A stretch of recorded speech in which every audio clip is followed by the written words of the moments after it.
Here's a poker bet that you could win every single time. So you start with 15 cards, and you're going to deal them into 5 piles, and you're going to ask the spectator to just put them into stacks however they want. So they can restack them in any order. So they put this pile here, let's say, maybe this one here. It really doesn't matter. Like this, like that. They've mixed them up. They can cut if they'd like to cut. We'll deal them into 2 piles.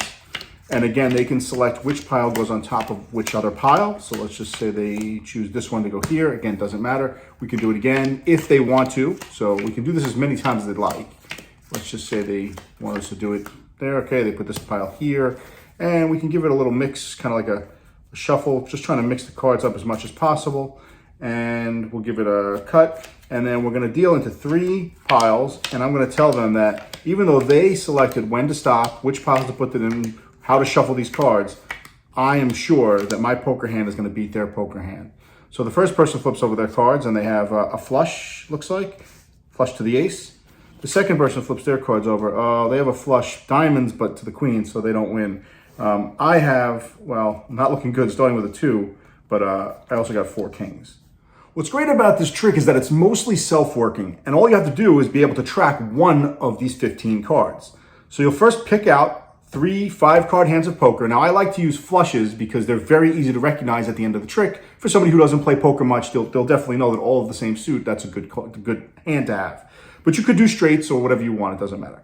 Main thing is that you're gonna make sure you give yourself the best of the 3 hands. And then you'll take 1 card and it's gotta be marked in some way. Now, for this video, I just put a little dot in the corner. You can see that little dot there. And that was so I could track it easily for filming. But in real life, if I was doing this as a demonstration, and of course, it's not for gambling, this is for magic demonstrations, I would just crimp the card a little bit. So you just give a little bend in the corner, just a tiny little bend. It doesn't have to be a lot, just a little bit. But it's enough so you can see it. So if these cards are on the table, I can clearly see that one's got a little bend. But it's common for cards to have bends. People aren't going to notice that. They're not going to notice you doing anything with it.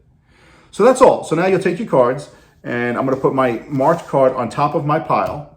They don't know this part. And then I put these down, I put these down, and I just stack them up in any order. And now we're ready to go to do the trick. Now, they don't have to see the cards in the beginning because you're going to shuffle the heck out of them anyway, right? So you're going to start by dealing into 5 piles. And by doing this, you're really just separating the cards, you'll see, in a way that you could put them back together in a minute. So now they really can put these back in any order as long as they don't change the order of the piles. So they couldn't do this and cut this and then move them. But they can put this pile on top of this pile, let's say, and then take this pile on top of this pile. It doesn't matter, any order they want. Maybe this one goes here and this one goes on top. Again, it doesn't matter. Now, you can cut the cards as many times as you want because when you cut cards, you're not actually changing the order of the pile. You're just changing the starting card in that stack. So let them cut as many times as they want.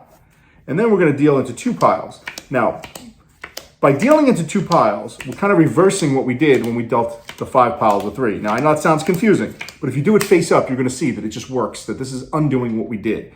So now you can put either pile on top because you're just cutting again.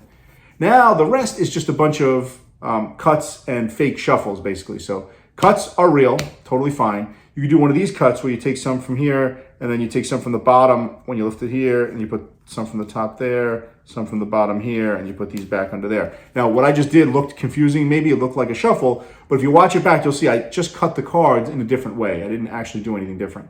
Another way to cut the cards to look confusing is to just take some from the bottom and just toss them on top. It looks like a shuffle almost when you do this, just like that, but you're just cutting. Now, they could deal them into 2 piles again if they choose to. They don't have to. You could do it as many times as you want because, again, you're not going to change the situation that you have now with the stacks. You're just going to change the order of the starting point. And let's say they stack it here.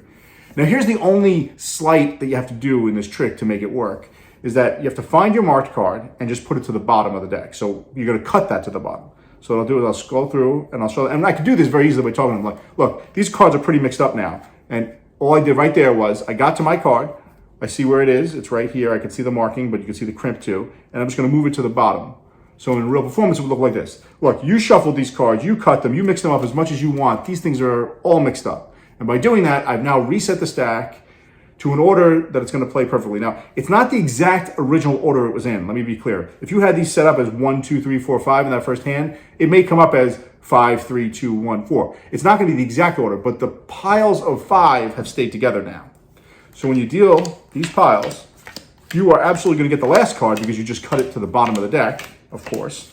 And by doing that, you've given yourself the 4 kings The flush is still here. Again, not in the same order it was in, doesn't matter, but it's still a flush. And these cards are still the other flush, and you win every time.